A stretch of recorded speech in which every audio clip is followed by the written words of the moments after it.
Welcome, drone video fans. My name is Bill, and this short video we're going to take a look at the ice breakup on Lake Erie.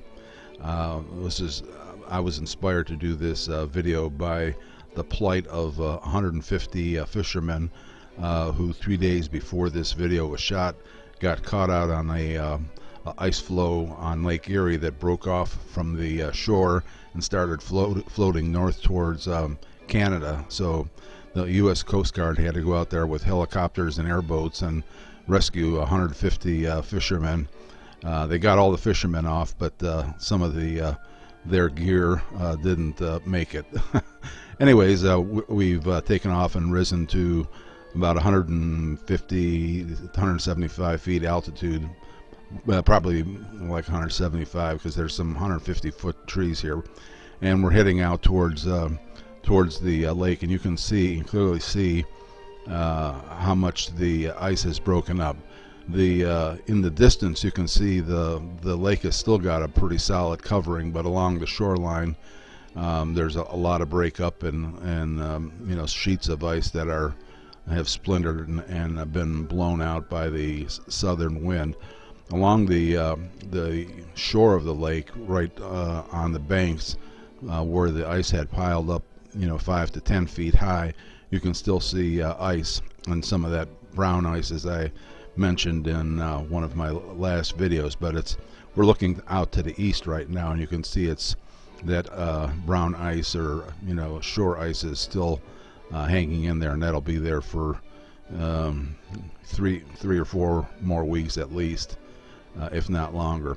Now we're panning around, and we're going to start to face towards the west. And this was taken in the late afternoon, and I was going to try to get a sunset shot, but we didn't have an ND filter on the Phantom 3, and we had a polarizing filter on there. It's definitely not the right kind. The sun's pretty much right in the center of your view right there, and as you can see, we really didn't capture it very well. So we kind of gave up on that idea and decided next time we'll try using the ND filters. Anyways, we're turning back towards the lake here, and we're getting ready to head on back towards home. One of the things I wanted to get a look at was my neighbor across the street from me had two 150-foot tall maple trees cut down, one in his backyard and one in his front yard right across from my driveway. And so as we're heading back, we're going to get a quick look at it. This road here that we're passing over is Redbird Beach Road, and all those are lakefront property houses on the north side of that. And then this next road is Devon Road, and then the street after that is Scotland. Now the house with the garage in the back that you see in the lower left-hand portion of the screen, that's where the trees were cut down. One in the back behind the garage, and one right alongside the road. You can't really tell from this altitude and distance, but those trees were about 3.5 to 4 feet in diameter at their base, and it took a crew of 6 professional tree trimmers 8 hours and 2 days, 8 hours each day to bring those trees safely down. They'd climb up and cut off branches and lower them down by ropes, and then as they got things pruned away, they started dropping down big chunks of the trees, and it would shake my entire house, which you can see my house across the street there with the ham radio antenna sticking over the top of it. And the trees that you see on either side of my driveway leave me about a 15-foot gap to climb up to get to altitude, so it's still a little bit tricky to get up there.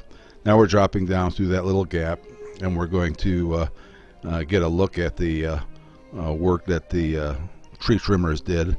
It was pretty interesting to watch. I originally had an idea of flying up over them and shooting the process, but I figured those guys up in the trees didn't need to have a drone flying over their head to distract them, so we just waited till they were done.